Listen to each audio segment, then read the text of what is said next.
Hi hello అందరికీ నమస్కారం. Welcome to my channel. ఈరోజు మనం కరివేపాకు పచ్చడి ఎలా చేయాలో చూసేద్దాము. దానికి కావాల్సిన ఇంగ్రీడియంట్స్ ఏమో చూసేద్దామా. ఒక 10 నుంచి 15 ఎండుమిరపకాయలు, కొంచెం చింతపండు, 1 టేబుల్ స్పూన్ ధనియాలు, 1 టేబుల్ స్పూన్ బెల్లం, ఒక 2 టేబుల్ స్పూన్స్ ఉద్దిపప్పు, ఒక 1/2 టేబుల్ స్పూన్ ఆవాలు, ఒక 10 నుంచి 15 మెంతుల గింజలు, 1 టేబుల్ స్పూన్ జీలకర్ర. ఇవేనండి మెయిన్ ఇంగ్రీడియంట్స్. ఒక 2 కట్టలు కరివేపాకు తీసుకొని బాగా కడిగి ఆరబెట్టుకుందామండి. ఇప్పుడు స్టవ్ మీద ప్యాన్ పెట్టేసుకొని ప్యాన్ హీట్ ఎక్కాక నేను చూపించిన ఇంగ్రీడియంట్స్ అన్నీ దీంట్లో వేసేసుకుందాము. ఆవాలు, జీలకర్ర, మెంతులు, ఉద్దిపప్పు, ఎండుమిరపకాయలు ఇవన్నీ కలిపి చేసుకుందామండి. ఒక 2 to 3 డ్రాప్స్ ఆఫ్ ఆయిల్ వేసుకోండి. ఒక 2 నుంచి 3 నిమిషాలు ఏగితే సరిపోద్ది. గోల్డెన్ బ్రౌనిష్ కలర్ వచ్చేదాకా ఇలా ఏగితే సరిపోతుందండి. ఇప్పుడు మనం స్టవ్ ఆఫ్ చేసేసుకుందాము. దీంట్లో కొంచెం బెల్లం, తగినంత ఉప్పు, చింతపండు, తర్వాత కరివేపాకు ఇవన్నీ కలిపి మనం మిక్సీ పట్టేసుకుందాము. మిక్సీ జార్లో ఇవన్నీ కలిపి వేసేసుకొని కొంచెం వాటర్ యాడ్ చేసుకుందామండి. ఒక ఫైన్ పేస్ట్ లాగా చేసేసుకుందాము.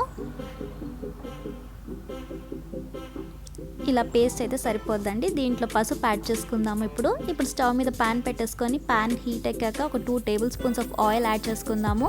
తిరుగుమాత పెట్టేసుకుందామండి. కరివేపాకు చాలా మంచిదండి మన హెల్త్కి, హెయిర్కి కూడా చాలా మంచిది. ఐరన్ కంటెంట్ ఉంటుంది కరివేపాకులో.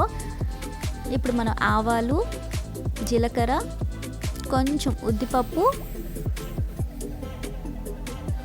ఇంగువ ఇవన్నీ యాడ్ చేసుకుని ఒక 2 మినిట్స్ వేగాక కరివేపాకు యాడ్ చేసుకుందామండి. ఇప్పుడు మనం ఆల్రెడీ పేస్ట్ చేసి పెట్టుకున్న ఆ కరివేపాకు పచ్చడిది మనం ఇప్పుడు దీంట్లో కలిపేసుకుందామండి. కొంచెం వాటర్ యాడ్ చేసుకొని కలిపేసుకోండి. ఇప్పుడు ఆ వాటర్ డ్రై అయ్యేదాకా మీరు వేగిస్తే సరిపోద్దండి. పచ్చివాసన వెళ్ళిపోతుంది. ఒక 2 to 3 మినిట్స్ వేగితే సరిపోతుంది. ఇది చాలా సింపుల్, ఈజీగా కూడా అయిపోద్దండి. ఎక్కువ ఇంగ్రీడియంట్స్ కూడా పట్టదు. మీకు యాక్చువల్లీ హెల్త్ కూడా చాలా మంచిది. వేడివేడి అన్నంలో కలుపుకొని తింటే కరివేపాకు పచ్చడి చాలా బాగుంటుందండి. మామూలుగా మనం కానీ పిల్లలు కానీ కరివేపాకులు తీసి పక్కన పెట్టేస్తుంటారు. కూరల్లో కానీ మనం ఉప్మాలో కానీ వేస్తుంటాము. సో ఇలా ట్రై చేయండి, చాలా టేస్టీగా ఉంటుంది, సింపుల్గా కూడా అయిపోతుంది. అంతేనండి, కరివేపాకు పచ్చడి రెడీ. మీరు ట్రై చేసి నాకు ఎలా ఉందో చెప్పండి.